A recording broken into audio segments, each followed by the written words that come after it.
want to be very candid up front about Gujarat Titans. When I first saw the team being put together, I said they've got no chance of qualifying, let alone actually winning it. But somehow under Hardik Pandya, the sum of the parts became astonishingly good. I thought Hardik Pandya was at some of his finest hours as captain, and suddenly everybody started to flower around. And they always had a couple of decent players, the likes of Miller and Rashid and the others, but they started to flower. To be winner in the first season, to be 2 balls away from winning it in the second season was extraordinary. And then suddenly it all unraveled down to number 8 the third time round. There's a lot of other activity brewing around the Gujarat Titans. Talks of a buyout maybe in February when the 3 years end. Will the ownership change? There's a lot of things happening around there, but they've got to take a call on who they want as their core by the end of October.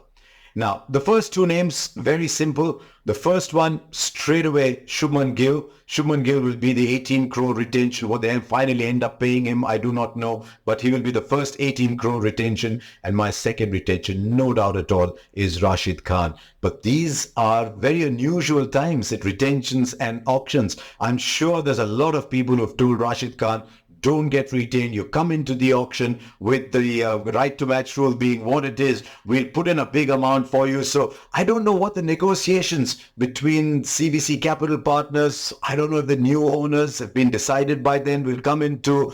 But if they can keep Rashid Khan, that'll be fantastic. But they'll have to go dig deep to get Rashid Khan. So those are my first 2 retentions, both around that 18 crore plus or minus 18 crore mark. So that means Rashid effectively becomes the 4th retention if Shubman is your first. Therefore, my second in that 14 crore bracket, that bracket doesn't mean very much, given that there could be individual negotiations going on, would be Mohammad Shami. I will have a long conversation with Shami. I will see what his fitness is going to be and see if I'm going to get a whole season out of Shami. Because if I am, wow, he was one of the great players for Gujarat Titans.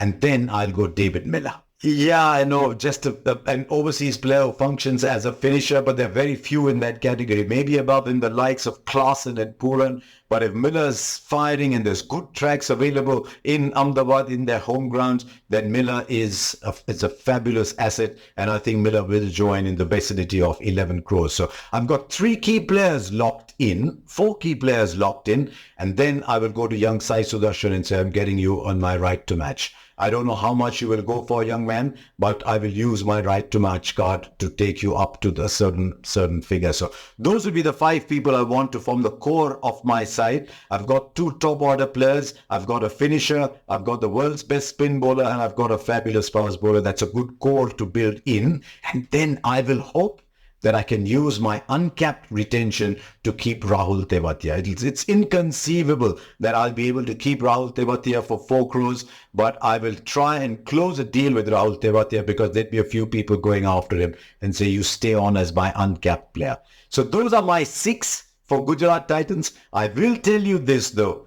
If they can keep those 6 and keep them within the budget they have in mind, it will be a heist because those are sought after players from other franchises as well. I think they'll struggle to keep Rashid Khan, but if they can keep Shubman Gill, Rashid Khan, Mohammad Shami, David Miller, Sai Sudarshan, Rahul Tewatia, they've got a fantastic core group to play around with.